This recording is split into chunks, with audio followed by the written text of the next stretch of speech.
What are like your values as a leader? What do you really want to bring to the table for your 19 or 20 employees? How do you like find inspiration for that? This is a very loaded question. I like I it asked like though. 4 questions. No, I like it. I like it. Leadership is this ever evolving thing. I feel like early in my career, people give me this blanket statement. Oh, yeah, you're doing great. You're a great marketer, but just you need to work on being a better leader. And I would always be kind of stumped by that. Well, like, what does that mean? My experience with leadership prior to my career was like being the captain on my cross country team. Okay, I know how to be a leader in that setting, but it's different, I think, when you're a leader of a professional team or a business. You have to show up in different ways in so many different scenarios.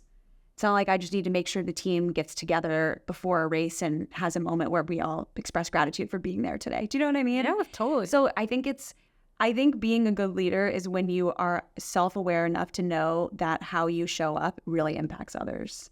And just knowing and being able to read a situation to understand when somebody might need support from me versus maybe more of a push versus inspiration. I think you only really can get good at that if you know how you react to things and how you might bring your personal life into your work life. And so I view leadership a lot as like, how can I be a better person so that I can show up better for others, if that makes sense. Yeah, totally. That's great.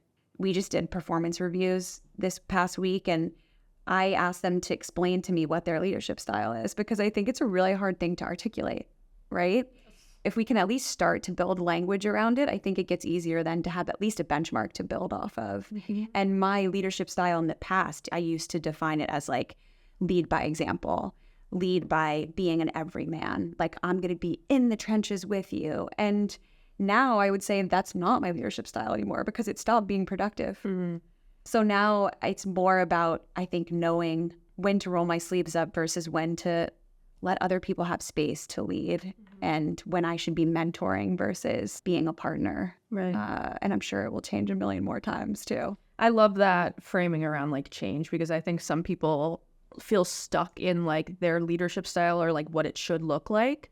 And they don't think about, this can change, this evolves. Like, it's also different for different people. Different people are going to need different things from you. Totally. So I love that like ever evolving concept. Yeah.